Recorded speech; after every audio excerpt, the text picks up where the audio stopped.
Transcription 12, 80 words per minute. Start. I have no intention of giving a certificate about which my honorable friend Dr. Krishna Swami was talking some time ago, since anything like a certificate being given by any member of the business community is likely to be misunderstood. But the fact remains that impartial observers, both here and abroad, have testified to the soundness and stability of our finances, which have successfully withstood severe stresses and strains of the changing economic factors, both national and international, and for this the fullest possible credit is due to the wise handling of the situation by our present finance minister. There have been criticisms on both sides. Some have described the budget as pro-big business, as something which has brought about a boom in the stock exchange, and as something which has brought about satisfaction in the business circles. The fact is that if there has been any satisfaction, it has been due purely to negative features of the budget, and not because any positive relief in any direction has been given to business or industry. It is therefore true that there were certain fears in the minds of the business community that, in view of the expanding and growing needs of the center, the finance minister might escort to the certain further additional taxation, and since those fears were not realized, there has been some slight recovery in certain stock exchanges, but that does not in the least mean that whatever relief and legitimate relief was due to the business and industrial community has received any adequate response from the finance minister. We have got to face the fact that we are at present engaged in the process of development. People who talk about UK and USA conveniently forget that these are the most highly industrialized countries in the world, and our taxation system, so long as we are engaged in the expanding and building our economy, must be adjusted and linked with the requirements of the expanding economy, and should not be compared with the high taxation levels that may be prevalent in UK and USA. Friends have talked about unemployment, but whether the raising of the direct taxation levels will in any way mitigate unemployment is a question that should be considered.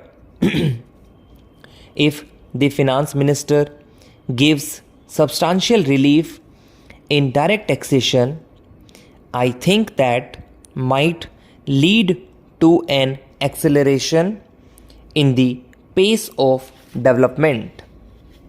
So, it has to be considered whether it is relief in taxation which will lead to a reduction of unemployment, or whether it is raising of taxation to the utmost levels which will dry up the resources and channels of capital formation, and thereby not only retard all further development but might also throw the functioning of present industries out of gear. So, my submission is that when the Taxation Inquiry Committee has been appointed, it is only logical to expect that no substantial changes in the taxation structure will be made until the findings of the expert committee are known, until we know the incidence of taxation in the various sectors of our economy. Now, coming to the question of deficit financing, I am afraid that my esteemed friend's attitude was somewhat different from the line of opinion in the business and industrial community. Not that we advocate deficit financing for bringing any artificial rise in prices, but the fact is that those who have criticized deficit financing have not suggested any other alternative or made any other constructive suggestion which will bring about necessary development plans. After all, the fact has got to be faced that whatever program we have set out in the national plan should go on unimpeded by any financial considerations. An assurance has been given by the finance minister that so far as financial resources are concerned, he will ensure that 5-year plan will not in any way be retarded. In this connection, I can only say that the deficit financing is one thing so far as the revenue budget is concerned, so far as normal expenses and expenditure are concerned. Certainly, nobody would advocate deficit financing, which might be very undesirable. But when it is a question of doing something abnormal, of investing something in productive channels, then certainly some risk has got to be taken, and I think the finance minister has been fully cautious in taking whatever measures he has so far. We know the measures that the government took for contracting money supply about the end of 1950, and certain other measures adopted which brought about a slump.